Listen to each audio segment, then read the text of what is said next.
Hi, hello, welcome back to my channel. My name is Kayla and I like to talk about books and fantasy and a lot of other things, but specifically books usually. And today I kind of just want to go through some of the books I've been reading lately that I've really been loving, and also a little update on Winds of Winter and George R. R. Martin, all of the A Song of Ice and Fire stuff. So if any of that interests you, then definitely keep watching, and if not, that's okay, that's totally fine.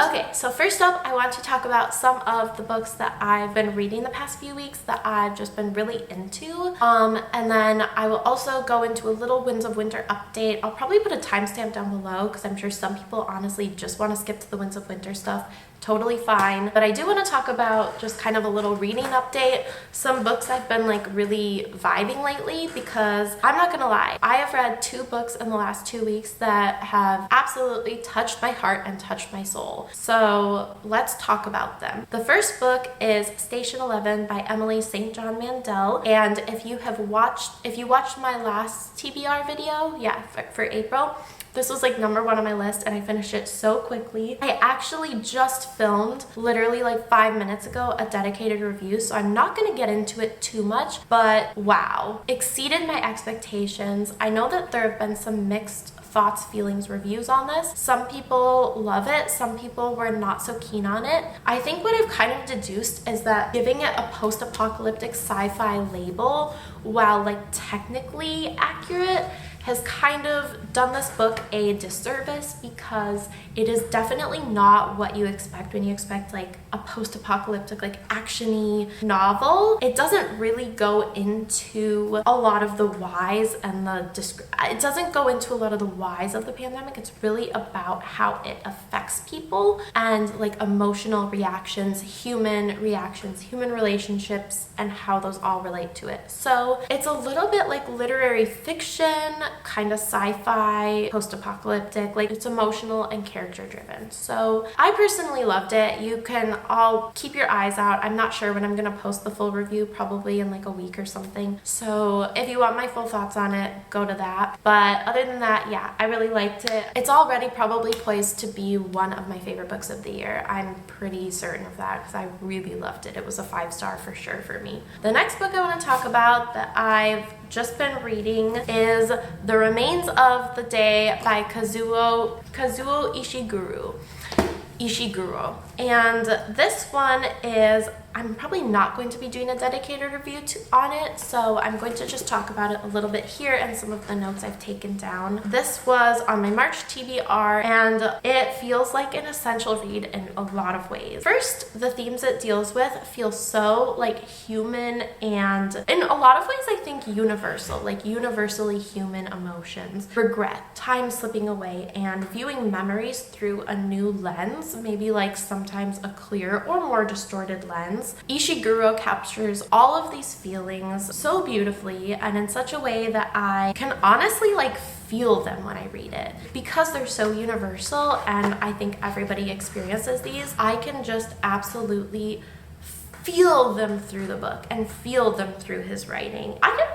That's like just such a talent, and it makes me want to read more books by him for sure. I'm very excited. I think Never Let Me Go is probably going to be added to my list. I also think that the class dynamics are really interesting in post-world England, of course, as well as like such a very interesting study on this in particular. But it really delivers the feeling of how tense and peculiar and I feel like complicated a lot of the relationships can be between like the super elite and their hired help.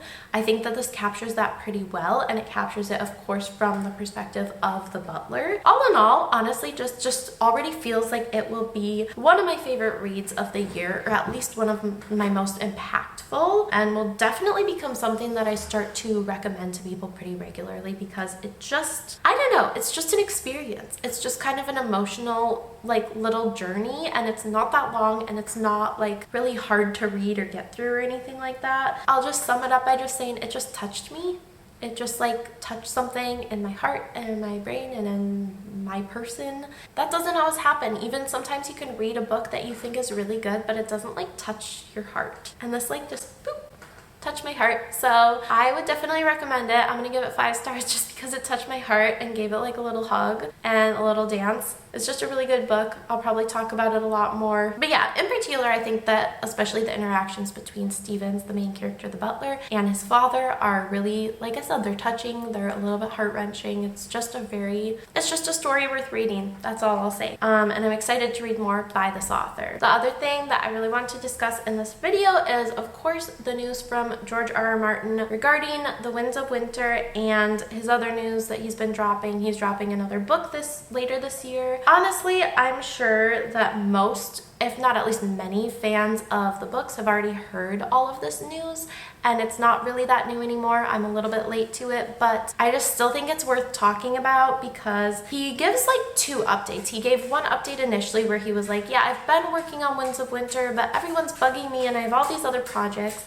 And then basically his second update was like, oh, here's my coffee table book. I don't know. I don't really know where that came from. Maybe I'll put his summary on the screen or something, but I'll basically summarize that he was basically talking about how he's been working on a lot of projects. A Song of Ice and Fire universe is his priority, but Winds of Winter is like not. He has other things he's prioritizing. I guess what I dislike is that he always blames fans. He's like, why do you want this so bad? Everybody's bugging me for Winds of Winter, but like, of course they are. We love your books. So I don't know. Will it come out in 2022? I initially thought so at the beginning of the year, but it looks like probably it'll be more like 2023. I would be really surprised if it's even later than that.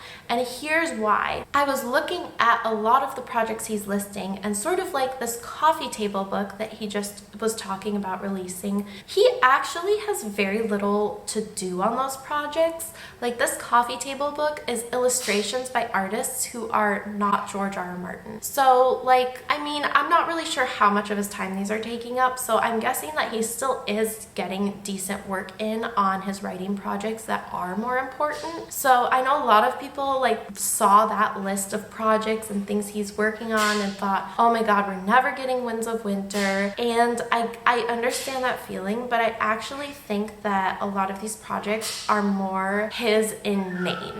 Like I think they're his by name and not necessarily really by like a lot of work from him. I think he's probably just doing a lot of like light editing, just enough work to kind of slap his name on some of this stuff. And that's no tea or shade to him. I just think that he's just like kind of probably doing a lot of approval, nods of approval. I'm sure he's writing some episodes of the new shows, but I think that we're probably still gonna get Winds of Winter in 2023. I'm not particularly interested in any of the spin-off shows, to be totally honest.